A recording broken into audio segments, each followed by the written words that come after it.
This is my 1998 Nissan 240SX. I've owned this car for over 15 years, and the vast majority of those years, it's been waiting on me instead of me waiting on it. I'm gonna try to change that. I've got a little bit of a goal for the rest of the year that I'll explain later, but today's goal is much, much shorter term. We wanna get this thing out, get it running, and get it home so we can put the finishing touches on it. In order to get this car out, we gotta get this car out. Now the Roadrunner is half disassembled for a video that you will see in the future. It currently has a radiator in it, but no fan and no coolant.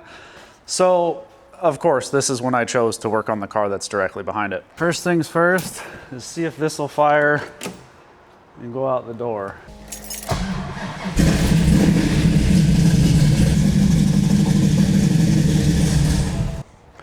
All right. It moved out, battery's pretty much stone dead, but it's out of the way enough, I think, for what we need to do today. Let's focus on getting this S14 out of here, which means we're gonna have to move some of this stuff. We probably have flat tires. It should roll okay on this smooth pavement, but then we're gonna have to try to fire it, and we'll see if it starts. A little bit of backstory on this car here. This isn't like really a traditional revival, although it has been sitting for 3 or 4 years, but like I built this car. I built the motor in it. It's fresh. I just kind of got it to a point where I was done working on it, and then it sat, which is sad, and I hate myself a little bit for it. So like, I don't expect any big surprise. This thing should run. It ran when parked. It never got a proper tune. It's got a Link ECU in it. It has a base map. It'll start and idle. It breaks up under load, if I remember right. It appears to have air in the tires. I'm hoping to push it straight out, more or less. Let's just see if it moves. Let's take the brake off. Okay, it's moving. How are we doing on this other side here? I'd like to give it a little more right turnage. That's what I thought was gonna happen. That might be enough though, but the steering wheel is now locked.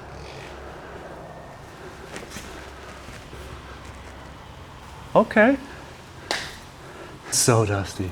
Still on the pavement, so I could push it back if things don't go according to plan. So here's your first look at it, a bit out of hiding. It is a dusty, nasty mess, and I left the windows down, which means it's a dusty, nasty mess inside too. It is black, I swear. So here's the short version of the history on this hot rod. Before I worked on all this old stuff, I was a pretty diehard import guy. Case in point, I built this car 16 years ago, right when I was basically graduating high school, headed off to college. Me and my dad found this car. It was yellow, and it had been rear-ended by a city bus. Not real bad, but bad enough to ruin like the mid-90s Fast and Furious style body kit with like horns and the paint. So insurance totaled it because custom paint. I bought it cheap, had a turbo motor in it, still does, but a different one. Then it kind of like, we finished it to this spec. It's a factory black car. We finished it and I drove it when I was like home for the summer. So it spent a lot of time sitting. One of those summers, I blew that motor up and then it sat even more. I went pro drift racing. This thing just kind of sat in the corner. Fast forward a handful of years, finally bought a house, had a spot to work on stuff, got interested in this car again. The moral of the story is I finished that, had some stuff happen in life, and parked this thing again. So I don't know, I'm not keeping track. It's like 3 or 4 times where it's been so close to being done, and then it just gets parked for years. So now we're reviving it again. When I parked it, the motor was fresh. It still got braking oil in it. It ran, it idled, it made cool turbo sounds. I mentioned at the top of the episode that I have a little bit of a goal, and now I'm gonna let you guys in on that goal. And it's pretty simple. I've got 3 really cool, fun cars. One of them works enough for me to take it like to work or to dinner. My goal by the end of the summer is to have all 3 hop in and go ready. Stinkbug's done. He's all reliable, okay? The other one, sitting right out there. Number 3, sitting right behind me, okay? There's no reason why these cars can't and shouldn't be used. I built the 440 to run on pump gas so I could drive it on the street. This car, I turned the boost down to run on pump gas so I could drive it on the street. I'm sick and tired of stuff that I cannot use, and I have a lot of it. See that back there? Nitrous fed LS, race gas only, haven't driven it in like 5 years. Hate myself for it, but it's just the truth. I'm tired of that. I don't want to do it anymore. And I have a really good start. So my goal is, and none of them are very far away, which is also the annoying part. The Roadrunner is a cooling setup away. This thing's a couple taps on the keyboard away. I don't know why it took this long, but the goal is 3 cars, runners, drivers, street machines, end of summer, putting it out in the universe. Guess we're gonna do the basics. We're gonna check some oil. We're gonna make sure there's air in the tires. I got a battery for it, which sucks, but I'll show you where it fits. And I wanna see if we can get it fired up and maybe drive it home. I don't live that far from the storage unit, but I just wanna see if it'll sit here and run for a minute, and then we'll go from there. I also need to get the Roadrunner back in because it looks like it might rain. So this is what we got going on under here. It's a lot busier than the carburetor stuff, but let me explain it to you as I remember it. This is a fully forged 2.4 liter KA24. It's actually the factory motor that came in this car, and believe it or not, this motor is the one that came in this car. Numbers matching for what that is worth, which is very little in the import world. It's got a Borg Warner S252 turbocharger with a tile wastegate sprung at about 10 pounds. It's got Arius pistons, Eagle rods, 8.8 to 1 compression ratio, 1000cc injectors, Motion Raceworks catch can, super wicked, way too much for the street, ACT twin disc clutch in it, and a Mission Motor radiator. It makes all the right noises. It's open wastegate dump too. It sounds radical. This exhaust is 3-inch stainless. I built it all by hand. It is really a pretty nice piece of kit, which makes me feel even worse for parking it. It's on Fortunato coilovers. It's got work wheels on it, bride seats. Just imagine if you were into imports when you were 25. This has all those parts. It's way too low. It's really loud. I want to drive it again. As you can see, packaging is an absolute nightmare. The dipstick is down here. Get a check on that.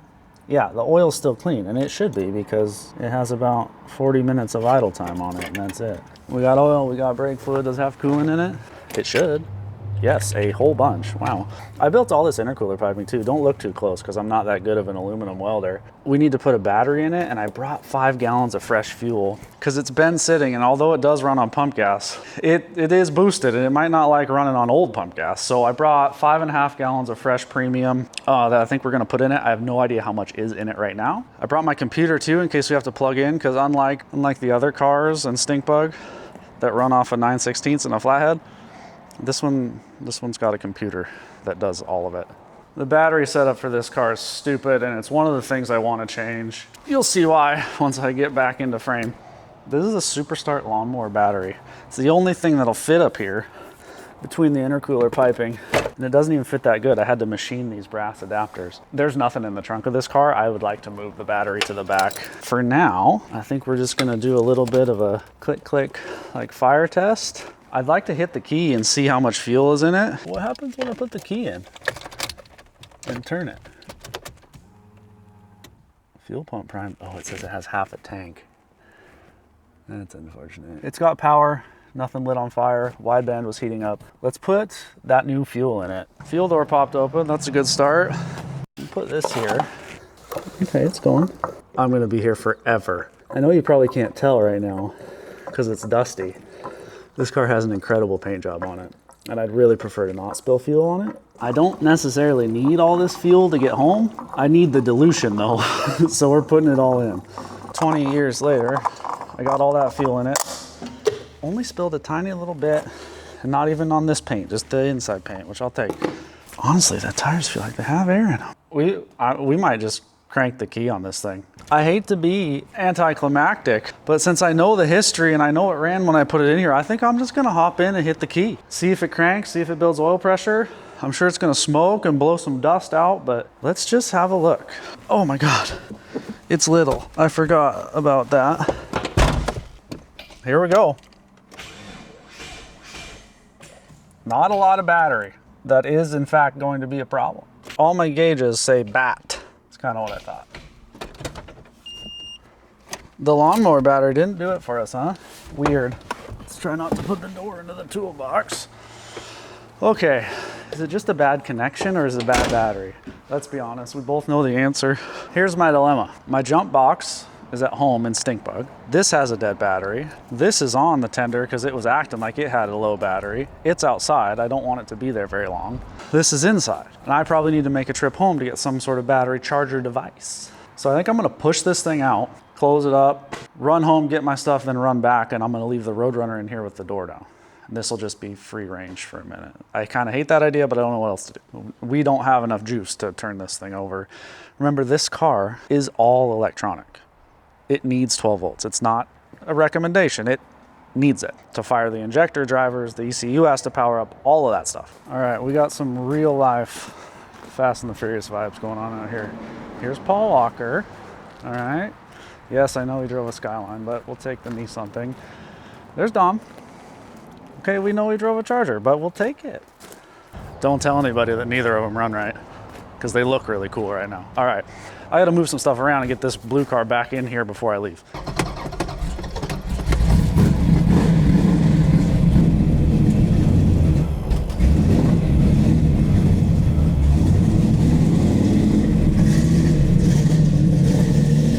Thank you for starting and running. That was a big help. You gotta talk nice to them. It's like Eleanor and Gone in 60 Seconds, otherwise they won't treat you right. A lot of movie references today, huh? I'd like to push this back. Oh God. Come on. Go back into the blue one. This'll work. Brake. Windows are down. It's whatever. We are back. We made it. Nobody stole this thing, which would be challenging when it doesn't run. Here's my plan. I brought the battery charger and I'm gonna let it sit there and chew on it for a little bit instead of wearing out my jump pack. While I do that, I'm gonna check the air in the tires, just a couple other things. We heard it turn over. We know it's not stuck. We didn't think it was. But I'm gonna let that battery get zapped a bit, just because if I do drive this thing home and it dies or something, I want that jump pack as my get me home reserve, not my get me started reserve, if that makes sense. So I'm gonna grab my Milwaukee inflator and go around and just see what all the tires are. These are really low profile. They're 10-inch wide in the back, 9 in the front. These are 18 by 10 in the back, 18 by 9 in the front. I forget what offset, but it's real negative. And it's a 235/40, so they're pretty stretchy boys. And if you notice, it's a paper slipper. Being IRS, this is okay because things move in as they move up. 29 in it, that's not terrible. Let's go to 35. Another thing we need to do if we get this car like running good enough to be a driver, even if we don't take it to the dyno, we got to put tires on it. These are 16 years old because I bought these when I bought these wheels to build this car. They're brand new, but they've aged out. And this thing runs like 5 degrees of negative camber in the back, so not a whole bunch of it touches. It would be good to have a nicer set of rubber on it. The Charger's been working at it for a while. See if there's anybody home. Here we go. We might be in jump pack territory. This battery's just so weak. I really want to move a full-size battery to the trunk of this car, and that's something that's on the list of making it usable. Do you guys want to see something crazy first? I don't think you guys have ever seen a car with more Dynamat in it. Now keep in mind, I didn't put this in there. This was owned by some wannabe street racer in like Tacoma before I got it. And I think he had just a banging system in it, a couple 15s in the trunk. And he didn't want it to rattle. Look at all this. This car is probably 500 pounds heavier than it should be. Because this is not, the trunk looks like this, the floor looks like this under the carpet, above the headliner. This thing is, it's got $2,500 worth of Dynamat in it. And if you've ever tried, you know that Dynamat is basically impossible to remove. Dry ice is probably your best bet, and I wasn't into it. So the door shut on this thing and just like the general road noise isn't bad. I mean, the wastegate opens, you hear that, but like rattle and stuff, don't really got them. All right, jump pack is hooked up. Oh, it's already sucked it down halfway. Let's see if it'll start. If it runs and has oil pressure, I'm gonna keep it running. No oil pressure yet, there it comes. 40 pounds, 50 pounds. We got a runner after a really long nap. All right, it's idling pretty high. Might have a little bit of a vacuum leak or something. Remember, it's not really tuned. It's super rich right now. It's got good oil pressure, and I'm gonna let the water temp come up, kind of let it wake back up. I also don't remember like where the fans are set. Let's see if it takes throttle.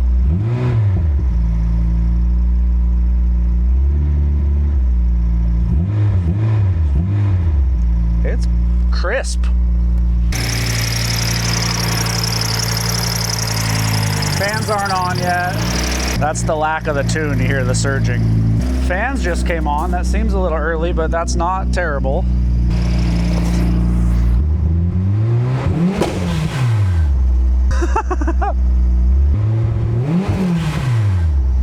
Makes all the right noises.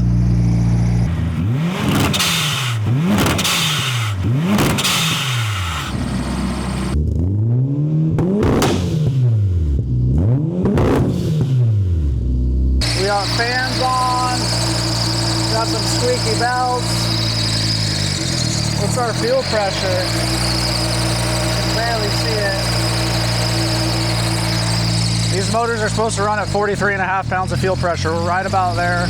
I had to rev it because I want to hear it make the psh psh noise, but that's really probably not very smart because it's not tuned very well. And I don't remember where the timing is, and it's got old gas in it. So that might be, we might not do that very much more until I want to hear it again, and then we'll do it again. I'm gonna drop the hood and just like drive it around the parking lot.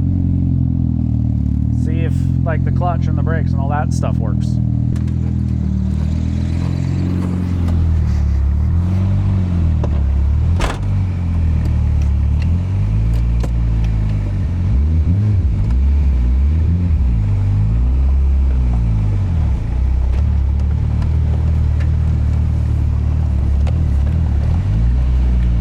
Brake test. It works. I need to clean this windshield badly. I don't know. I don't live far. I think it might make it home. We walk back and get the pickup. All right, everything's locked up. We're gonna try to get this home. I got the jump pack, a fire extinguisher. It's running pretty cool. And I don't want to kill it because I don't know if it'll restart, although it has been charging this whole time.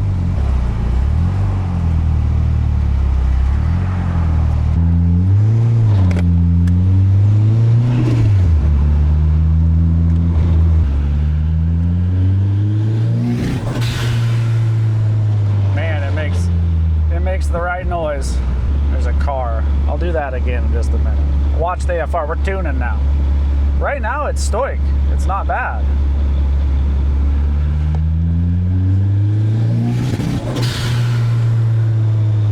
At least when I do that, it goes really rich. It might be too rich. I don't know if it goes up my driveway without scraping. It does. We made it home. That was kind of the goal.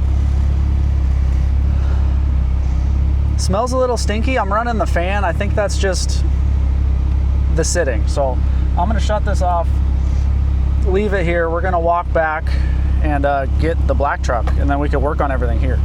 All good after the trip home. Just smells like hot dust in here. It's not that long of a walk. We're off to get the Duramax. Let's go. We'll leave this here, let it cool down. Can you go up this big hill? Oh yeah. All right, so we made it back to the storage shop and the truck. Rusty's getting sticks. We just got to pick up a couple things here. I'm going to jack up the rear of the Roadrunner to get the big tires off the ground like I normally do. And then I think we're going to head home. We got to do a little more car shuffling because the S14 is going to go in the garage. And that means stink bug for the rest of the summer, sleeping outside.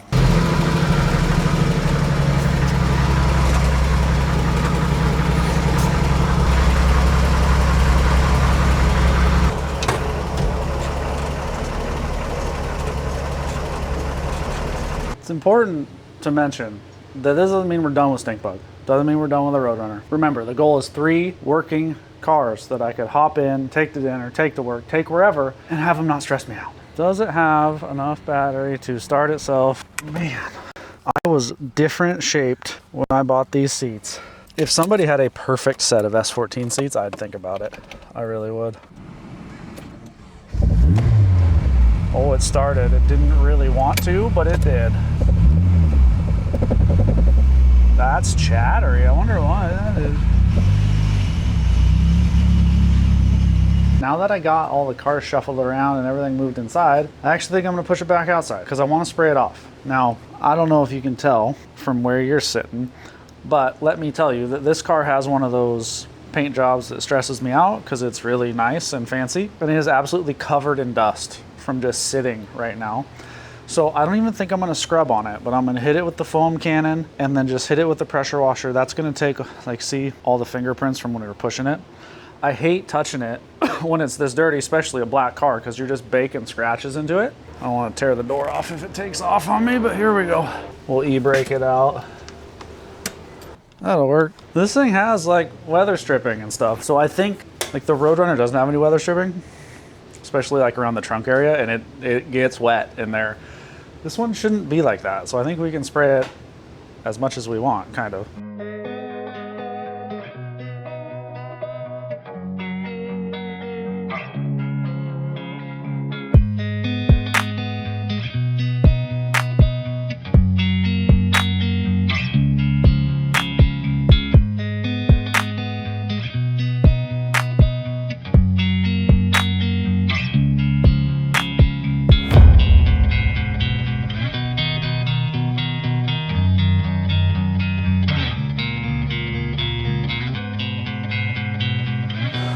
All right, that's about 1,000,000 times better than it was. We can at least touch it now.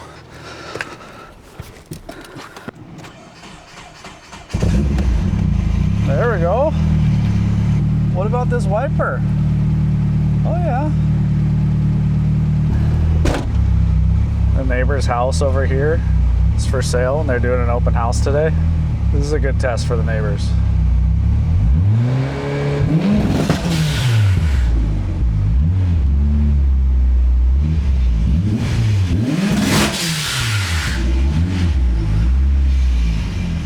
Had to blow all the water out of the exhaust. All right, well, I think that's gonna do it for this episode of TYGR's Garage. If you remember our goals from the beginning, it was get car out, get car running, get car home. Successful on all 3 counts, I would say. You guys will have to let me know what you think of this thing. Do you love it? Do you hate it? Do you wish it had a carburetor? Do you want to see more? Do you want to see less? You're gonna see more for sure because I want to get it running and use it. Remember the goal, use your cars. This is one of those ones that I intend on using. So let me know what you think. Please don't forget to like and subscribe, and we'll see you guys next time on TYGR's Garage.